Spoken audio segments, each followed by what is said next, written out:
Donc, je vais vous présenter une partie de mes résultats de thèse, donc, qui portent sur la dynamique des forêts subalpines et en particulier sur la dynamique de la limite de ces forêts depuis 1850. Donc, je ne représente pas les directeurs de thèse, mais en tout cas, je remercie le jury qui a accepté d'évaluer ce travail.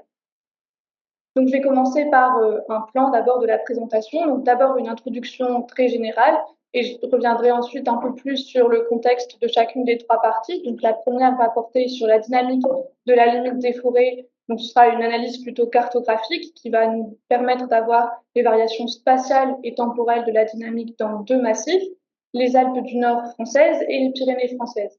On passera ensuite un peu de temps sur les déterminants, voir un petit peu la part des variations qui sont liées au contexte climatique, forestier et socio-économique. Et enfin, la troisième partie sera une analyse plus locale, basée sur une étude de terrain menée en vallée de la Maurienne, et on va s'intéresser en particulier aux conséquences de la dynamique de la limite forestière sur la diversité floristique des plantes de forêt ancienne et de pelouse. Et je terminerai par une discussion générale. Donc d'abord, quand on s'intéresse à la forêt subalpine, on s'intéresse à quoi? À la forêt qui se trouve dans l'étage subalpin, donc ici en théorie entre 1700 et 2200 mètres. Et la particularité de la limite de cet étage, donc la limite de la forêt, c'est qu'il va bien distinguer les étages subalpins et alpins, puisque l'étage alpin est dépourvu d'arbres. Et nous, on va s'intéresser à la variation de cette limite. Donc, pour un rapide historique, depuis le début de l'Holocène, on a au début de l'Holocène un assèchement et un réchauffement du climat qui va entraîner une dynamique plutôt positive de remontée des forêts. Mais dès le début du néolithique, il y a les premières traces d'agriculture et notamment en altitude de pastoralisme. Et donc, ça va avoir un effet plutôt négatif avec une diminution des forêts. Par la suite, il y a une intensification des pratiques pastorales et notamment beaucoup de feux de forêt pour permettre une ouverture des pâtures et leur maintien. Et il y a une dynamique qui est encore plus négative. Au moment de l'industrialisation, il y a une période supplémentaire qui va être exercée sur les forêts et qui va conduire au minimum forestier aux alentours de 1850 en France. À partir de ce moment-là, il y a les sols qui sont très érodés et il y a beaucoup d'inondations et ça fait prendre conscience aux gens de l'intérêt des forêts pour la régulation de ces phénomènes. Donc, il y a des législations qui sont mises en place et également des reboisements volontaires, notamment les RTM, reboisements des terrains en montagne, qui sont très importants. On passe à ce moment-là d'une déforestation majeure à une reforestation, donc on est à la transition forestière. Et en altitude, l'expansion forestière va résulter en des remontées de la limite des forêts. On en a observé de nombreuses au cours du XXe siècle, donc notamment ici on a une étude qui reprend dans l'hémisphère nord les remontées en violet. On note qu'il y a également plus rarement, mais quelquefois, des cas où la limite des forêts est restée stable, donc en vert, voire où elle s'est abaissée en bleu.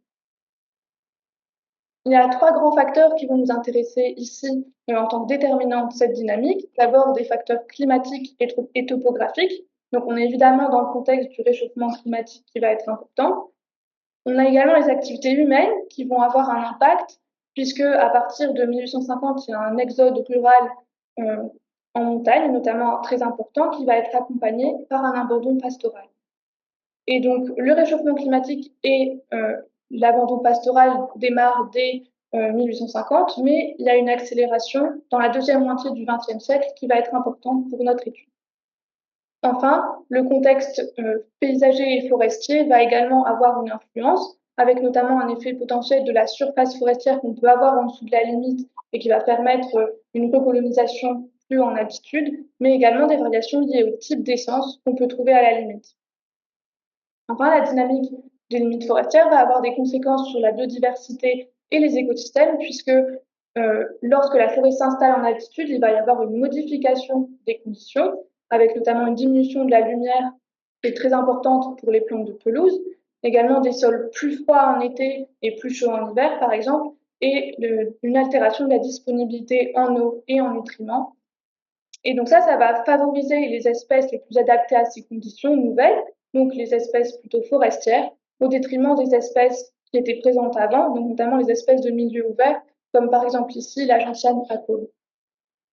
Et donc la réduction des habitats alpins qui est provoquée par leur montée à la limite des forêts est souvent évoquée et d'autant plus importante qu'elle menace beaucoup d'espèces endémiques, c'est-à-dire des espèces qu'on ne trouve que dans ces zones de milieu ouvert en altitude.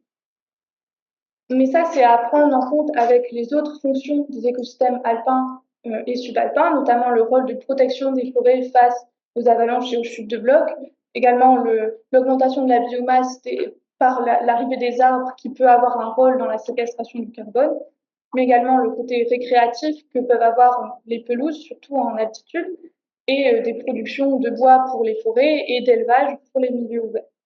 Et nous, on va regarder un petit peu tout ça, mais du point de vue de la dynamique des limites forestières. On va commencer justement notre première partie sur cette dynamique, donc depuis 1850. Donc d'abord, un petit point de définition. On se trouve ici dans l'écotone alpin, c'est-à-dire la zone de transition entre les forêts subalpines ici en bas et les pelouses en haut.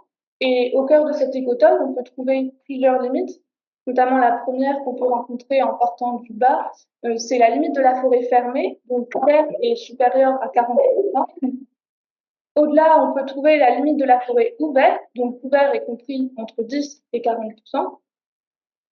Encore au-dessus, on a la limite des arbres, donc qui est la limite de la forme de vie arbre, c'est-à-dire qu'au-dessus de cette limite, les individus qu'on va trouver ne vont pas être assez grands pour être couplés à l'atmosphère et donc considérés comme des arbres. Cependant, on a aussi la limite spécifique qui va les intégrer, donc les individus mal formés qui peuvent être présents, ça s'appelle des crumols, et cette limite va être propre à chaque espèce. On ne va pas beaucoup s'intéresser à ces limites en particulier, mais on va se concentrer sur la limite des forêts ouvertes et fermées, et on va les combiner pour avoir la limite des forêts, donc, dont le couvert est supérieur à 10%, puisqu'il y a des cas où on ne va pas forcément avoir de limite, de forêt ouverte au-dessus de la forêt fermée. Donc, dans ce cas-là, on aura directement la limite de la forêt fermée à la limite de la forêt. Un petit point de littérature maintenant, donc il y a eu beaucoup de remontées qui ont été mises en évidence à des sites très localisés au cours des 150 dernières années par des études dendrochronologiques et basées sur des cartes anciennes. Mais ces études, elles ne permettent pas d'avoir une idée des variations spatiales qu'il peut y avoir dans la dynamique des limites forestières. Il y a eu d'autres études basées, par exemple ici dans les Pyrénées catalanes, sur des photographies aériennes et qui montrent des remontées récentes à une échelle régionale. Mais ces études, elles permettent pas de savoir depuis quand la forêt remonte, puisque les photographies aériennes les plus anciennes datent de 1950. Donc nous, on a voulu ici proposer une étude à une échelle régionale et à une profondeur temporelle importante qui permettait d'intégrer le début des changements globaux, donc dès 1850, pour avoir à la fois une idée des variations spatiales et des variations temporelles. Donc on s'est demandé quelle était la dynamique des limites des forêts subalpines dans les Alpes du Nord et les Pyrénées françaises ici depuis 1850. Donc d'abord, est-ce que la limite va remonter? Donc est-ce qu'on va avoir une élévation de la limite? Est-ce qu'on va avoir une accélération dans la période récente comme on pourrait s'y attendre avec l'accélération des changements globaux? Et enfin, en particulier pour les Alpes, est-ce qu'après 1950, on aura une modification de la dynamique, puisqu'on va le voir, on a la possibilité d'avoir un point supplémentaire dans cette zone d'étude. Et enfin, est-ce que l'élévation de la limite est plutôt homogène? Donc, par exemple, comme ici, on a une remontée qui va à une vitesse similaire dans nos 6 carrés, ou au contraire, est-ce qu'elle est hétérogène à travers le massif, avec des zones où la remontée est plus lente en vert plus clair, plus rapide en vert plus foncé, voire où on a un abaissement ici en orange ou un abaissement rapide en rouge. Et donc, pour répondre à ces questions, on s'est concentré sur les Alpes du Nord et les Pyrénées françaises et on a sélectionné toutes les communes qui avaient au moins un point à 2200 mètres d'altitude sur le modèle numérique de terrain. Ça nous fait 114 communes ici dans les Pyrénées et 150 dans les Alpes du Nord. Dans chacune des zones d'études, on a comparé des cartes anciennes et récentes, donc notamment pour les Pyrénées, la carte d'état-major et les BD forêts 1 et 2, puisque la carte d'état-major était disponible en première dans les Pyrénées. Et donc, on a 3 dates pour cette zone d'études, 1851, 1993 et 2010. Pour les Alpes du Nord, on a ici une date supplémentaire avec le scan historique de 1950 qui nous a été fourni par un projet parallèle, donc dans une version intermédiaire. Et on a 4 dates, 1860, 1951, 1995 et 2007. À partir de chacune des cartes, on a estimé une altitude moyenne de la limite des forêts à l'échelle de la commune. Donc, comme par exemple ici avec Val-Sébolaire. Donc, on voit qu'on a le couvert forestier dans notre commune pour chacune des cartes. Et on a estimé à partir de ça la limite ici en pointillé pour chaque année, pour chaque carte. Et on a ensuite fait la différence entre deux dates consécutives et calculé la vitesse de déplacement de la limite des forêts pour comparer les communes entre elles et les périodes également, puisque la date précise de cartographie n'était pas toujours identique. On a fait des comparaisons avec des tests T. Donc, si on passe maintenant aux résultats, d'abord pour les Pyrénées, on a en moyenne sur la première période une remontée de 0,9 mètres par an de la limite des forêts. Et il y a une accélération dans la seconde période avec une remontée à 3,5 mètres par an en moyenne. Si on compare avec ce qu'on a dans les Alpes du Nord, on voit ici sur la première carte qu'on a une stabilité moyenne, donc entre 1860 et 1951.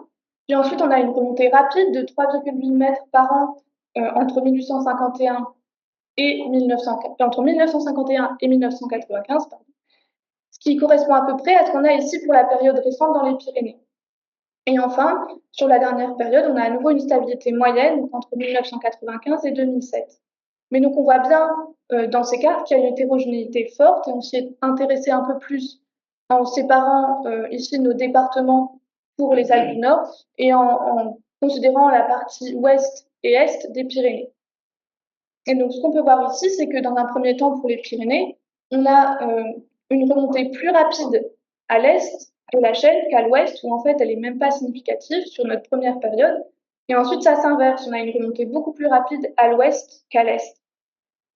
Dans les Alpes du Nord, on n'a pas beaucoup de différence entre départements sur les deux premières périodes, mais on note ici un abaissement significatif de la limite des forêts en Haute-Savoie. Donc, on s'est ensuite demandé, finalement, est-ce que la dynamique qu'on observe pour la limite des forêts, elle correspond à la dynamique qu'on observe à la fois pour les forêts fermées et aussi pour l'expansion forestière en général. Et donc, ce qu'on voit ici, c'est que dans les Pyrénées, on a pour la limite des forêts fermées, donc la limite des forêts ici en vert, avec forêts fermées en pointillé, et en vert plus clair, c'est l'évolution de la surface forestière. Et donc, ce qu'on peut voir ici, c'est que la remontée de la limite des forêts fermées est beaucoup plus rapide que celle de l'ensemble des forêts dans les Pyrénées. En revanche, on n'a pas de différence qu'on peut noter ici entre l'expansion des forêts et la remontée de la limite. Mais si on s'intéresse aux Alpes du Nord, on a ici un fort découplage entre la dynamique de la surface forestière en vert plus clair et la dynamique de la limite des forêts. Donc, ici sont les corrélations qui montrent qu'en fait, il y a une absence de corrélation et c'est un patron qui est conservé si on regarde à l'échelle des départements et des communes.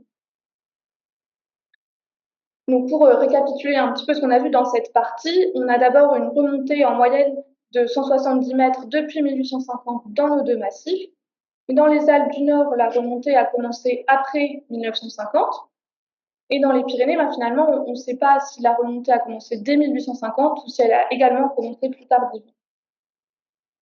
Dans les Pyrénées, on a observé une accélération récente, donc de la remontée de la limite, mais au contraire, pour les Alpes du Nord, on a plutôt une limitation, puisqu'on a vu sur la période récente qu'on n'avait plus une remontée. Enfin, au niveau spatial, on a une remontée d'abord plus rapide à l'est qu'à l'ouest dans les Pyrénées, et ensuite ça s'inverse, on a une remontée plus rapide à l'ouest qu'à l'est. Et pour les Alpes du Nord, on a aussi une très forte hétérogénéité, avec notamment un abaissement en Haute-Savoie qui est important à noter. Et donc on voit bien ici que notre étude régionale, contrairement aux études locales menées précédemment, a permis de mettre en évidence l'hétérogénéité dans la dynamique au sein des massifs et même entre les massifs, tout en gardant les variations temporelles. Mais du coup, on pourrait se demander maintenant ces variations, à quels facteurs elles sont dues. Donc, je vais revenir un petit peu plus en détail sur chacun de nos trois grands facteurs, en commençant par le climat.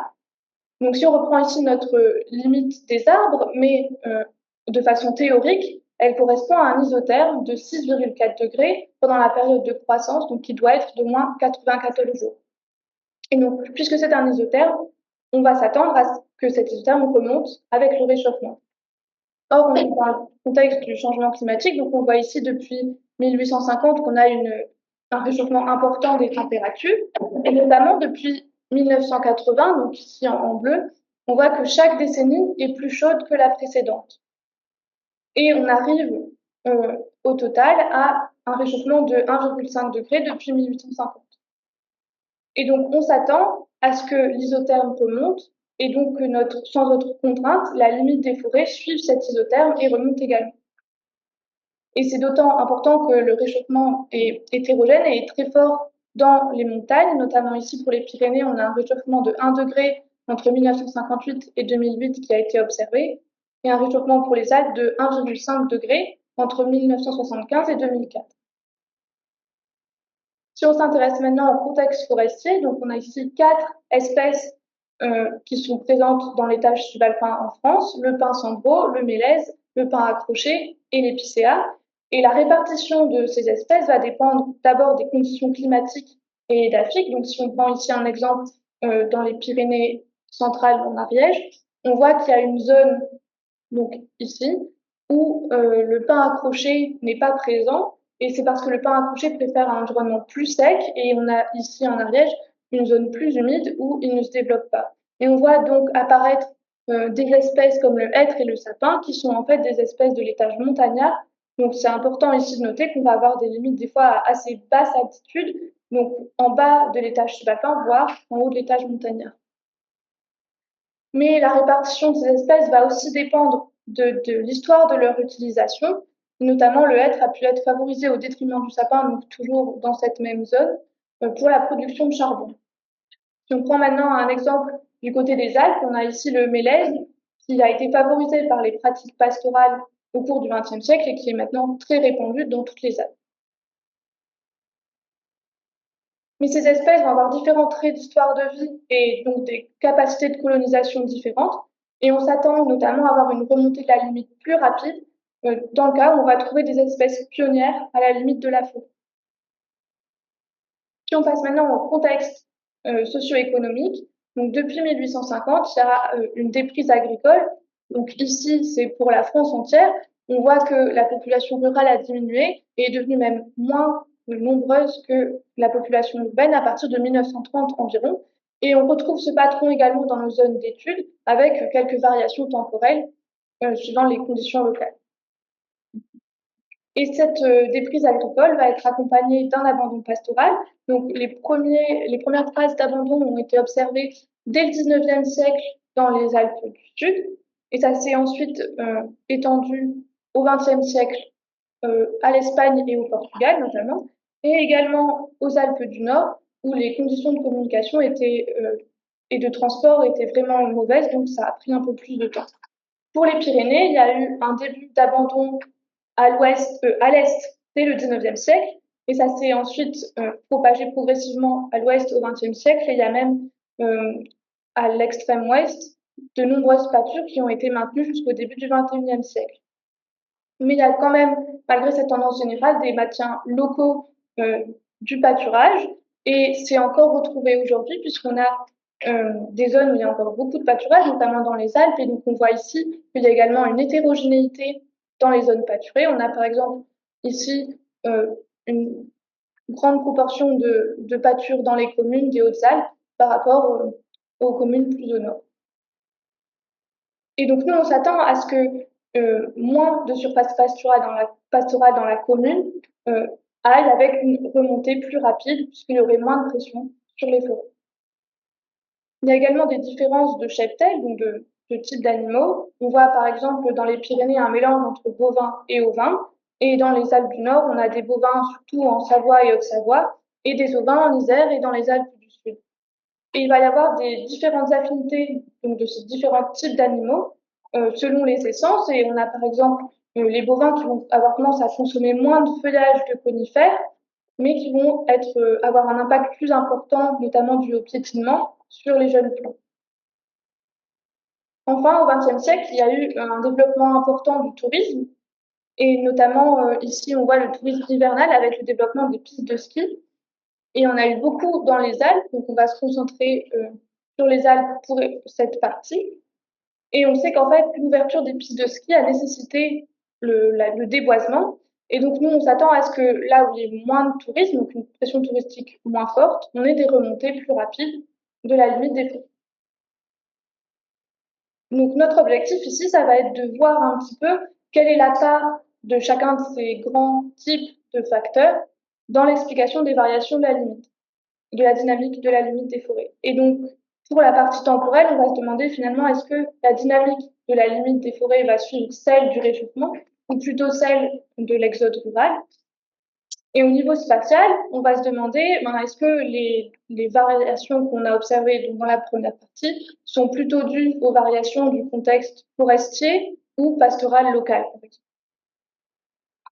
Et enfin, dans les Alpes, on va se poser quand même une dernière question. Donc, est-ce que le tourisme a eu un impact récent sur les variations qu'on observe?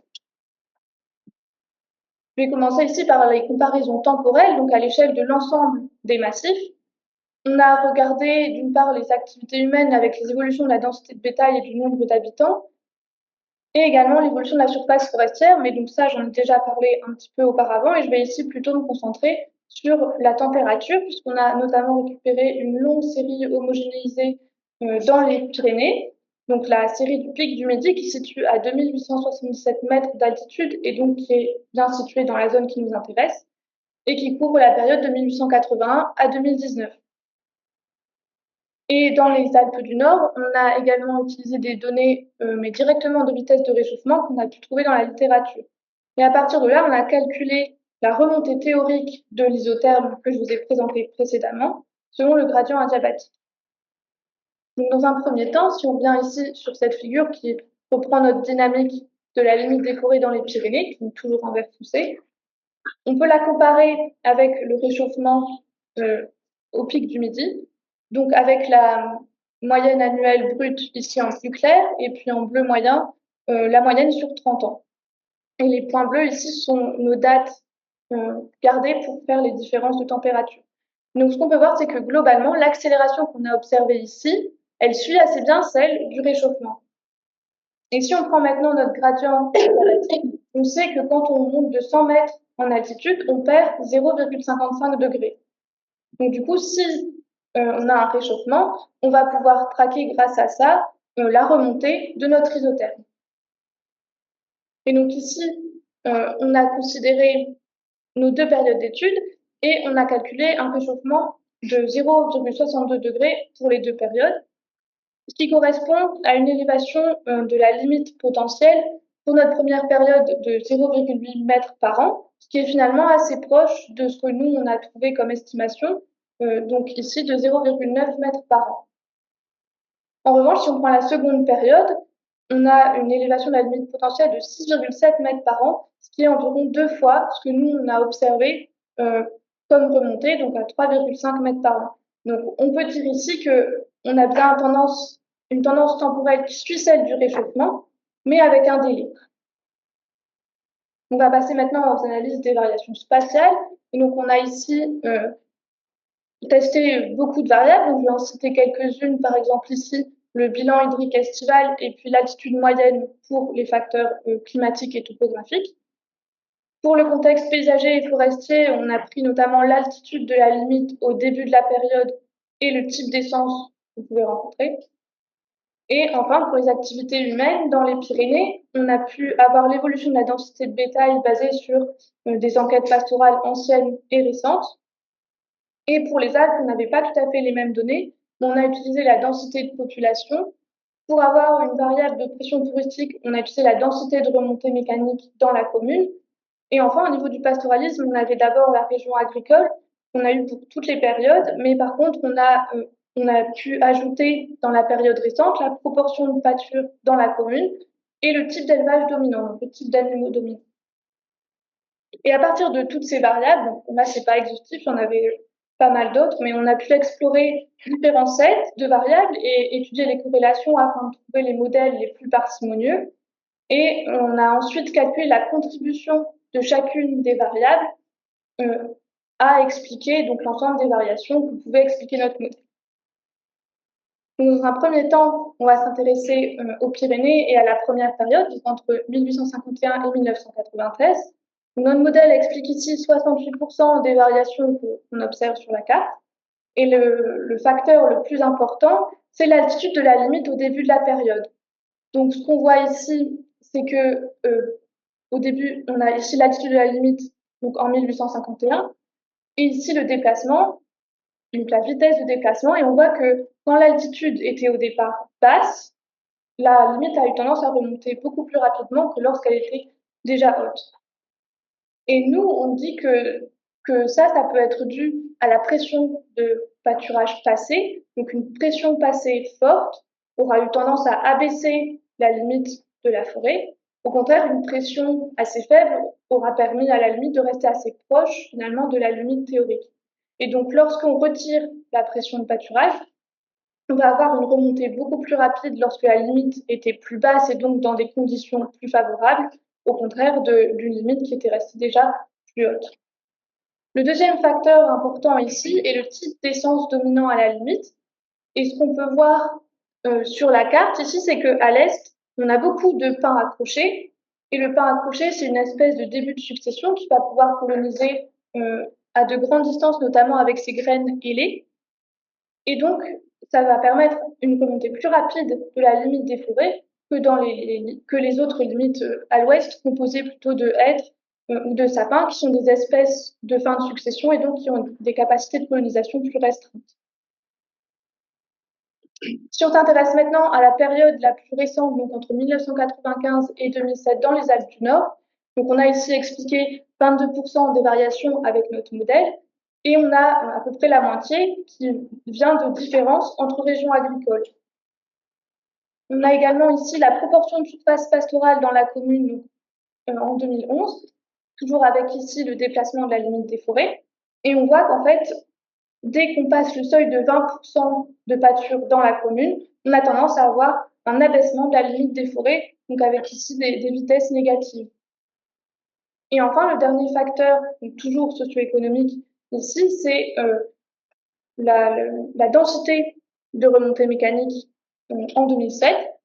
Et on peut voir ici que dès qu'on a présence de remontée mécanique dans la commune, on a tendance à avoir également des vitesses, des vitesses d'abaissement de la limite. Et donc, c'est ici les déterminants principaux qu'on observe, ce sont des facteurs socio-économiques. Donc, ce qu'on peut dire de ça, donc pour récapituler toujours, c'est qu'on a une dynamique temporelle qui va avoir tendance à suivre le réchauffement climatique, mais avec un délai qui se creuse dans la période récente, que ce soit pour les Pyrénées ou les Alpes, puisque dans les Alpes, on a également une limitation qui va encore plus creuser l'écart. Et donc ça, c'est ce qu'on appelle une dette climatique, ce retard de la remontée sur le réchauffement. Et donc forcément, derrière, il va y avoir autre chose qui va limiter le déplacement de la limite en altitude. Au niveau spatial, donc si on reprend ici nos périodes pour les Pyrénées entre 1851 et 1993, on a donc un fort impact de la pression pastorale passée qu'on a vu au travers de l'effet de la position de la limite au début de la période. Et on a également un effet important du type d'essence forestière, notamment avec le pin accroché qui traduit une remontée plus rapide. Cet effet n'est pas retrouvé dans les périodes après 1951 dans les Alpes. En revanche, on retrouve bien l'effet de la pression pastorale passée pour la période où la limite remonte. En revanche, dans la période la plus récente, on trouve les effets du pâturage et du tourisme qu'on aimerait bien creuser un peu plus par la suite avec des nouvelles données dans les Alpes.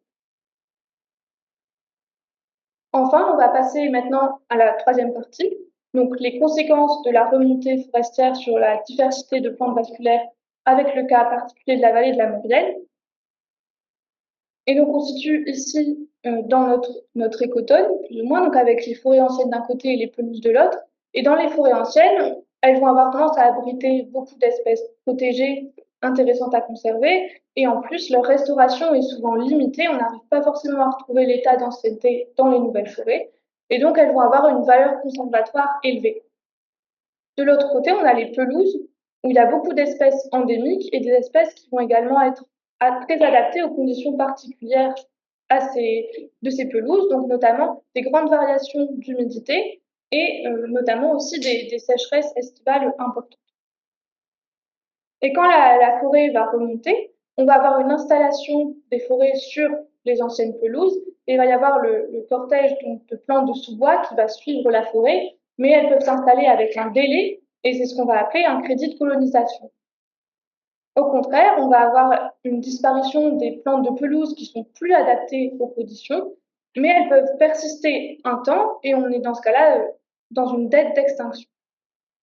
Donc dans la littérature, il y a notamment une étude à altitude moyenne, donc entre 800 et 1200 mètres, qui a mis en évidence 50% de crédit d'aide d'extinction, donc pour des espèces de pelouse, dans une forêt de moins de 50 ans. Mais il y a peu d'études au niveau de la limite des forêts qui estiment ces crédits de colonisation et ces dettes d'extinction. Donc c'est ce que nous, on propose de faire ici, au niveau de la limite des forêts. Donc nos questions vont être principalement quel est l'effet de la remontée de la limite des forêts, notamment comment va se distribuer la diversité végétale depuis les forêts anciennes jusqu'aux pelouses lorsqu'une nouvelle forêt va s'installer en altitude.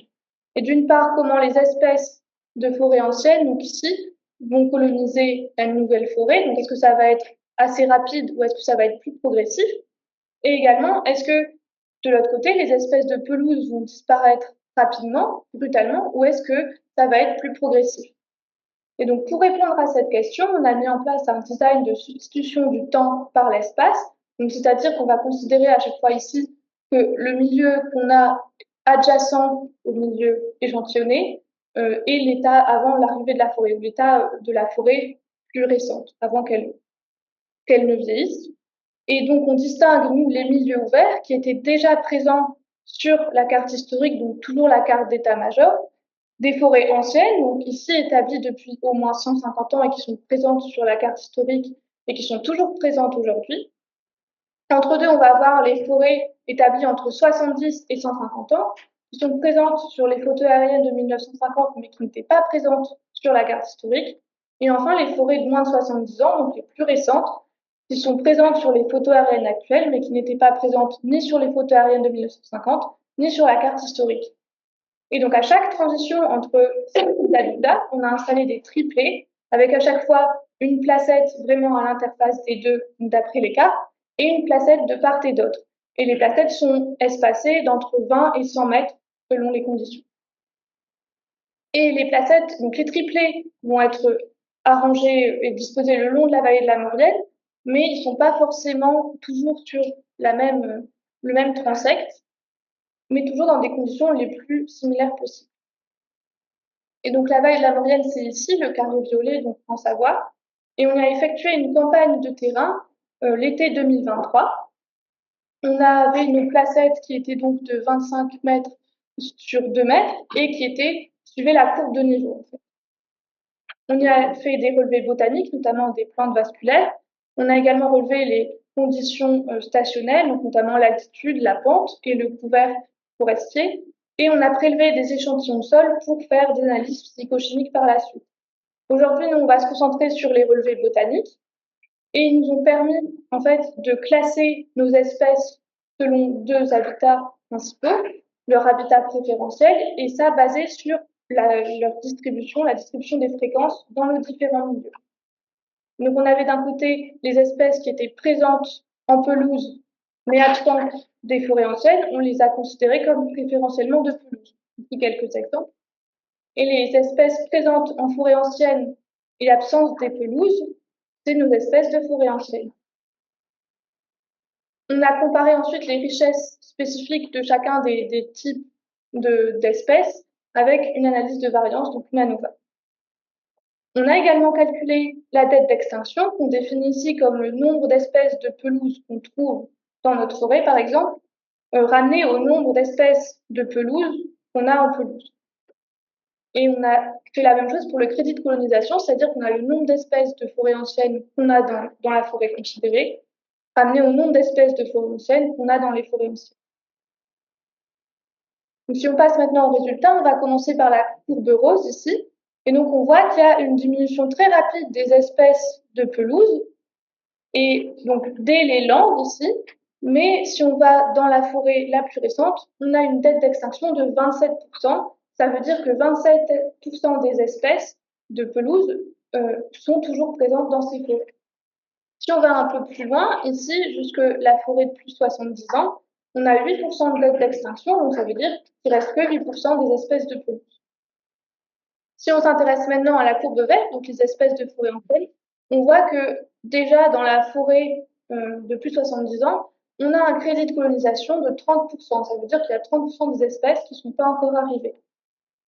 Et donc ça, le fait qu'on ait un crédit de colonisation important et une dette d'extinction faible, ça va entraîner une tendance ici à une richesse totale plus faible de façon transitoire. Et c'est quelque chose qu'on aimerait creuser un peu plus puisque c'est également trouvé dans la littérature théorique. Et on aimerait pour ça préciser un petit peu la période d'établissement des forêts, puisqu'ici on a des périodes qui sont quand même très longues. Donc on a vu ici que dans le cas de la remontée des forêts, les espèces de forêts anciennes mettaient beaucoup de temps à arriver, et donc il faudrait plutôt favoriser l'expansion des forêts, notamment leur remontée, là où elles permettent de diminuer la fragmentation des forêts anciennes, il faut donc conserver de façon importante. Et de l'autre côté, lorsque la, la remontée des forêts va beaucoup menacer les pelouses, notamment alpines, il faudrait peut-être réguler cette remontée, puisqu'on a vu il y a un peu de temps pour mettre en place des actions de gestion pour 27% des espèces, mais pour la plupart des espèces de pelouses, elles disparaissent quand même très rapidement. On va passer maintenant à la discussion générale. Donc ici, on a vu qu'il y avait une accélération de la remontée de la limite des forêts dans les Pyrénées, qui avait tendance à suivre la tendance du réchauffement climatique. Pour les Alpes, on avait d'abord une stabilité entre 1860 et 1951, suivie d'une remontée très rapide entre 1951 et 1995, et ensuite à nouveau une stabilité moyenne. Dans les deux cas, on a une dette climatique importante qui a été observée. Et si on passe maintenant au niveau spatial, toujours dans les deux cas, on a une remontée qui a été modulée par la pression pastorale passée qu'on a pu voir avec l'effet de la position de la limite, de l'altitude de la limite au début de la période. Ensuite, on a vu dans les Pyrénées qu'on avait une hétérogénéité forte entre Est et Ouest, avec un abandon pastoral plus précoce et la présence du pin accroché à l'Est qui avait entraîné une remontée plus rapide dans la première période. Et dans les Alpes du Nord, on a également une forte hétérogénéité avec une limitation par les pressions pastorales et touristiques récentes, qui va même jusqu'à un abaissement de la limite en Haute-Savoie. Mais on a quand même quelques limites donc, à ce travail, et notamment une limitation dans les périodes qu'on a pu étudier, puisqu'on les a choisies en fonction des cartes disponibles. Et là, je voudrais souligner l'importance de la carte de 1950, qui devrait être vectorisée à l'échelle de la France par la suite et qui permettrait notamment de répondre à notre question pour les Pyrénées. Est-ce que la remontée de la limite des forêts commence dès 1850 ou plus tard, en 1950, comme dans les Alpes? Au niveau des données climatiques, on avait essayé de regarder les données spatiales de réchauffement pour les Pyrénées, mais on a vu qu'en comparant les quelques postes météo dans notre zone d'étude et les modèles, qu'elles étaient peu fiables, donc on ne les a pas intégrées pour le moment. On a également été limité par les grandes catégories, notamment de conifères et de décidus indifférenciés qu'il y avait au niveau de la limite des forêts pour essence dans la baie des forêts V2. Et donc, c'est quelque chose aussi qu'on aimerait améliorer. Et on s'est également posé des questions sur le rôle des RTM qui auraient pu fournir notamment de la possibilité de recolonisation en altitude. Et on n'a pas forcément réussi à quantifier les RTM pour ce travail, mais c'est également quelque chose à creuser. Enfin, on a également peu de données pastorales anciennes, où elles sont difficiles à avoir et elles sont très hétérogènes. Donc, on n'arrive pas toujours à avoir des correspondances entre les enquêtes passées et récentes, mais on espère pouvoir introduire des nouvelles données, notamment une enquête qui date à peu près de 1950 dans les Alpes du Nord avec le travail du Paturoscope à Grenoble. Et ça pourrait nous permettre d'une part de tester un peu mieux l'interaction entre le type de bétail et le type d'essence à la limite, puisque c'est quelque chose qu'on n'a pas pu observer ici dans nos données, mais on pense que c'est quelque chose qui serait intéressant de creuser. Et enfin, on aimerait ajouter des variables supplémentaires, notamment au niveau du tourisme, avec des variables basées sur le domaine skiable, pour creuser un peu plus cette question de la pression touristique qui semble avoir un effet ici. On a choisi de travailler à l'échelle de la commune et donc ça nous a bien permis de capter les variations à l'échelle de nos massifs avec un travail faisable, donc une échelle qui restait faisable. Et ça nous a également permis de lier la dynamique avec le contexte socio-économique.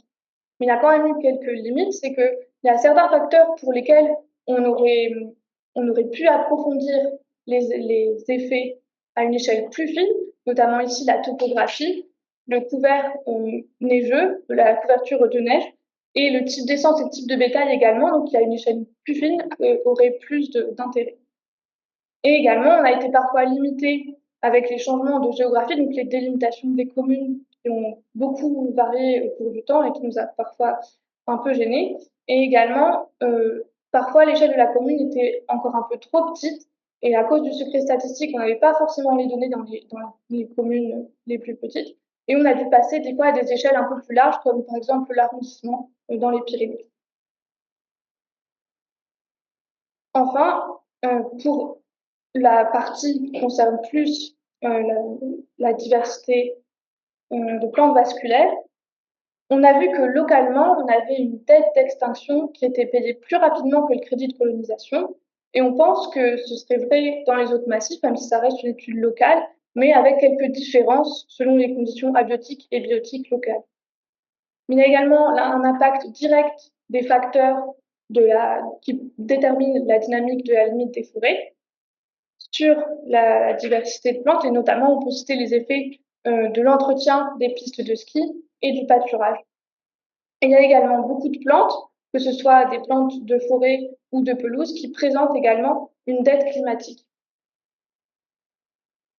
Et nous, on a vu qu'il y avait une forte hétérogénéité de la limite des forêts dans sa dynamique. Et donc, ce qu'on pourrait se dire, c'est ce qui est intéressant de coupler, dans les cas où la limite remonte, de coupler l'intérêt que ça apporte pour la diversité de forêts anciennes, puisqu'elle est quand même plus importante, avec les autres fonctions, notamment ce qui va concerner la production de bois, la biomasse supplémentaire donc pour la séquestration du carbone et l'effet de protection des forêts.